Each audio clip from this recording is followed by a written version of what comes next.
오늘의 주요 뉴스 함께 살펴보겠습니다. 첫 번째 소식입니다. 일제강점기 조선인 강제노역 현장인 일본 사도광산이 유네스코 세계유산으로 등재된 가운데 박찬대 민주당 당대표 직무대행 겸 원내대표는 외교무능과 참사에 대한 진상조사를 벌여 엄중히 책임을 묻겠다며 정부를 규탄했습니다. 박찬대 직무대행은 29일 국회 최고위원회의에서 사도광산이 윤석열 정권의 찬송 속에 세계유산으로 등재됐다. 일본의 전쟁범죄 왜곡의 거수기를 자처한 것으로 대한민국 정부인지 일본의 총독부인지 헷갈릴 지경이라고 비판했습니다.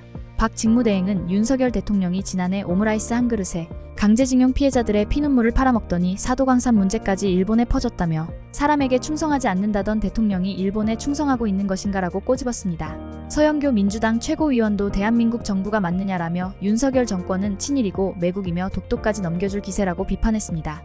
서 최고위원은 후쿠시마 오염수가 처리수라며 마셔도 된다고 선전하고 국민의힘 의원들은 수산시장 수조 물을 떠마시는 등의 행동을 했다며 국민의힘 대변인은 한미일 동맹을 강조했는데 나라를 일본에 넘겨줄 모양이라고 비판했습니다.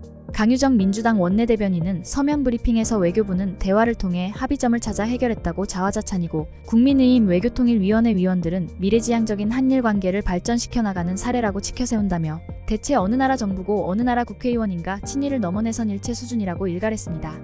다음 뉴스입니다.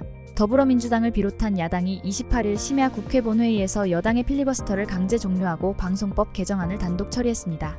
민주당은 방송문화진흥회법 개정안을 상정하고 29일 오전 국민의힘 필리버스터를 강제 종료한 뒤 단독 의결할 계획입니다. 이어 EBS 교육방송공사법 개정안을 상정해 30일 오전 표결에 붙일 예정입니다.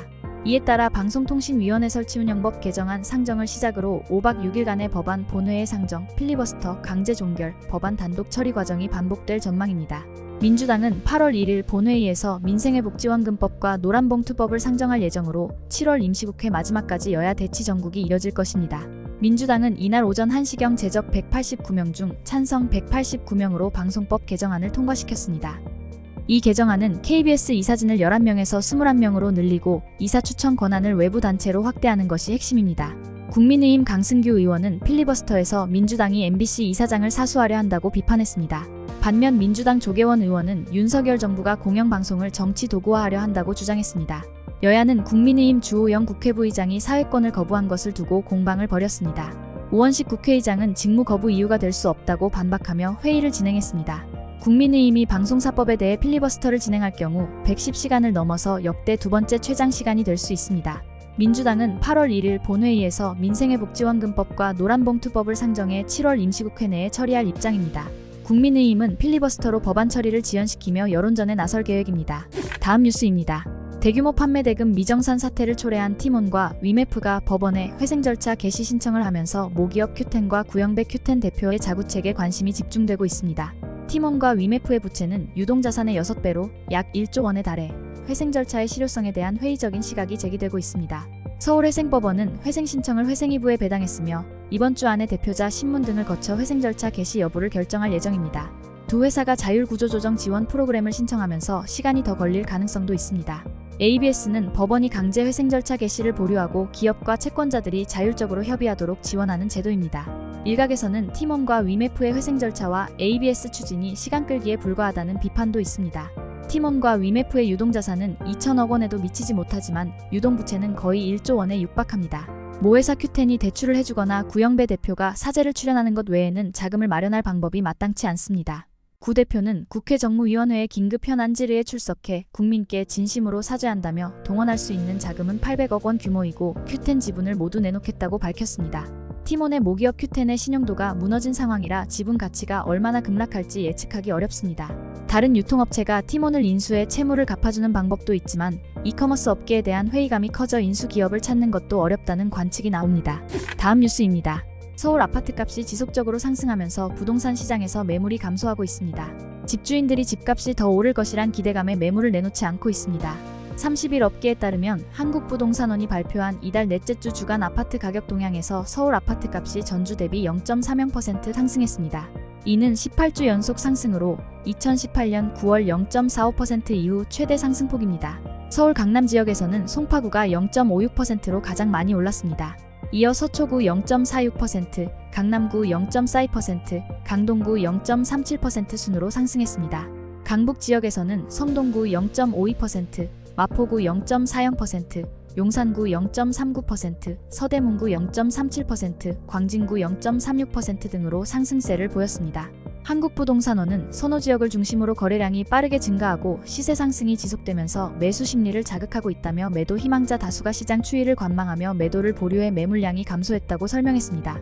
부동산 시장에서는 치솟는 전셋값, 공급 부족 우려, 집값 추가 상승 기대감, 하반기 금리 인하 기대감 등이 맞물리면서 집값 상승세가 본격화할 수 있다는 전망이 나오고 있습니다. 부동산 관련 학계 전문가는 집값 추가 상승 기대감과 주택 공급 불안감이 겹치면서 서울을 중심으로 집값 상승세가 이어지고 있다며 시장에 충분한 주택 공급 신호를 보내고 아파트 쏠림 현상을 완화할 비아파트 부분에 대한 추가 대책도 필요하다고 말했습니다. 다음 뉴스입니다. 지난해 우리나라 65세 이상 노인 인구가 950만 명에 육박했습니다. 고령화가 가속화되며 85세 이상 초고령자가 10명 중 1명으로 집계되었습니다. 통계청이 발표한 2023년 인구주택 총조사에 따르면 지난해 내국인 중 65세 이상 고령 인구는 949만 7천 명으로 1년 전보다 5.0% 증가했습니다. 이는 서울시 인구 939만 명을 넘어섭니다. 65세 이상 인구는 65에서 74세가 553만 명, 75에서 84세가 297만 3천 명, 85세 이상이 99만 4천 명이었습니다. 85세 이상 인구 증가율은 7.3%로 가장 높았습니다. 지역별로는 전남이 고령인구 비중 25.4%로 가장 높았고 세종이 10.5%로 가장 낮았습니다. 고령인구 증가율이 가장 높은 시도는 울산입니다. 내국인과 외국인을 합친 총 인구 5,177만 5천 명에서 65세 이상 고령인구 960만 9천 명이 차지하는 비율은 18.6%로 역대 최고입니다. 고령인구 비중이 20%를 넘으면 초고령 사회로 분류됩니다. 2017년 717만 1000명이었던 고령인구는 2020년 828만 7천 명, 2022년 905만 명을 거쳐 올해 950만 명까지 증가했습니다. 유소년 인구가 감소하고 고령인구가 늘면서 노령화 지수는 171.0으로 2018년 대비 57.1 증가했습니다. 노령화 지수 증감은 강원이 가장 크고 세종이 가장 작았습니다. 고령자가 있는 가구는 681만 3천 가구로 1년 전보다 5.0% 증가했습니다. 고령자만 있는 가구는 374만 4천 가구로 7.2% 증가했고 고령자 1인 가구는 213만 8천 명으로 8.3% 증가해 가장 큰 증가폭을 보였습니다. 통계청 김서영 과장은 고령 인구는 규모와 비중 모두 추세적으로 늘고 있다며 우리나라 인구 구조의 현 모습을 보여준다고 설명했습니다. 다음 뉴스입니다. 미국이 9월에 0.25%포인트 기준금리 인하를 시작할 것이라는 전망이 지배적인 가운데 일부에서는 0.5%포인트 인하 가능성도 제기되고 있습니다. 시카고 상품거래소 패드워치에 따르면 금리 선물 시장에서는 9월의 기준금리가 현 5.25%에서 낮아질 가능성을 100%로 보고 있습니다. 5.0에서 5.25% 전망이 85.8%로 높지만 4.75에서 5.0% 전망도 13.8%로 상승했습니다. 대다수 전문가는 31일 연방공개시장위원회 회의에서 기준금리 동결을 전망하지만 9월 회의까지 시간이 남아 우려가 커지고 있습니다. 윌리엄 더들리 전 뉴욕 연방준비은행 총재는 금리 인하를 통해 경기 침체를 막는 게 늦었을지도 모른다며 7월 금리 인하를 주장했습니다. DWS 아메리카의 조지 카트란보네는 노동시장 둔화 신호가 늘어나면 연준이 금리를 더 내릴 것이라고 말했습니다. 넷 웨스트마켓의 미셸 지라드는 최근 지표를 볼 때 연준의 행동 시급성이 줄어들었다며 연준은 패닉에 빠진 것처럼 보이고 싶어 하지 않는다고 지적했습니다. 전례를 보면 닷컴 버블 붕괴와 금융위기 당시 0.5%포인트 금리 인하를 단행한 바 있습니다. 마지막으로 날씨입니다. 31일 수요일인 내일은 전국 대부분 지역에서 최고 체감 온도가 35도 내외로 올라 매우 무덥겠습니다. 열대야가 나타나는 곳이 많겠으니 수분과 염분을 충분히 섭취하고 야외 활동을 자제하는 게 좋겠습니다.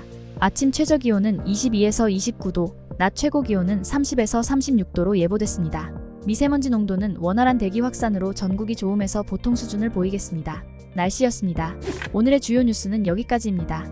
구독과 좋아요, 알람 설정은 뉴스 제작에 큰 힘이 됩니다. 시청해주셔서 감사합니다.